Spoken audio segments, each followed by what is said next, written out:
మన భారతదేశము చాలా మంచి దేశం అన్నమాట. ఎవరు వచ్చినా, ఏ భాష వాళ్ళు వచ్చినా, ఎవరు వచ్చినా మనము హక్కున చేసుకొని వాళ్ళందరినీ చాలా వరకు మంచిగా చూసుకుంటున్నాం. కానీ ఈరోజు పాకిస్తాన్ వాళ్ళు ఏం చేస్తున్నారంటే టెర్రరిస్టులను పోషించి వాళ్ళని పెంచి మన పైన ఉగ్రవాద దాడులు చేయమని చెప్పేసి పాకిస్తాన్ పక్కన ఉన్న కాశ్మీర్లో అనవసరమైన రెచ్చగొట్టి 26 మంది మంచి వీరిని ఆడ మగ పిల్లలు అనేది తెలియకోకుండా 26 మందిని కాల్చి చంపారు.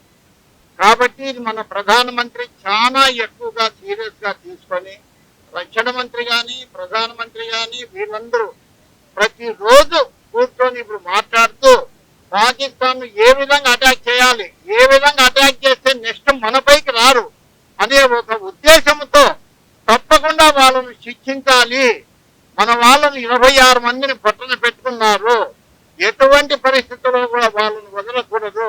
జై హింద్. ఇన్ని సంవత్సరాలు మనం కష్టాలని, మనం పోగొట్టుకున్నటువంటి ప్రాణాలని, మన సైనికులు త్యాగం చేసినటువంటి వారి ప్రాణాలను సైతం ఈరోజు ఎదురొడ్డి తప్పనిసరిగా భారతదేశము ప్రపంచ దేశాలలో ఈ టెర్రరిజాన్ని రూపుమాపడానికి ప్రయత్నం చేస్తా ఉంది. ఐక్యరాజ్య సమితిలో సైతము అన్ని దేశాలు కూడా ఈ టెర్రరిజాన్ని రూపుమాపాలని ప్రయత్నం చేస్తున్నాయి. దానికి కంకణం కట్టుకున్నటువంటి మహానుభావుడు మోడీ గారు దానికి ఒక సాకుగా ఈరోజు మన భారతదేశంలోని టూరిస్టుల్ని 28 మందిని చంపినటువంటి పెహల్గాం దాడి ఒక కారణమైంది.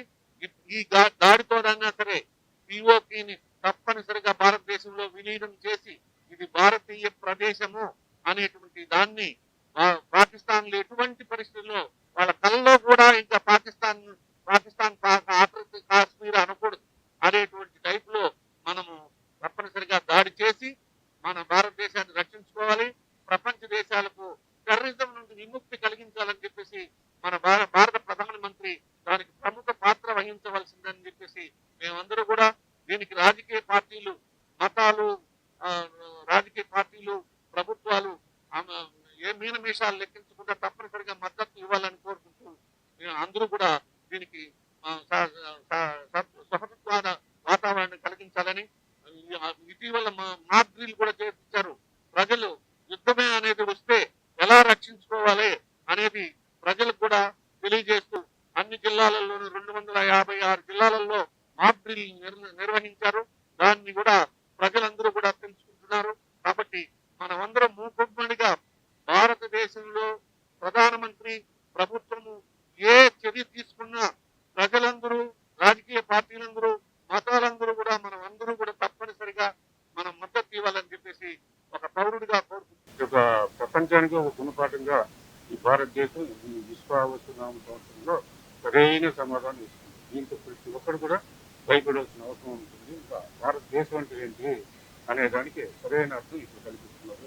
దీంట్లో మన ప్రధానమంత్రి కానీ ఇతర మంత్రి కానీ అందరూ కూడా చాలా సాహసమైనటువంటి చర్య తీసుకుంటున్నారు. ఇది మనం గర్వించదగ్గ విషయాన్ని మీరు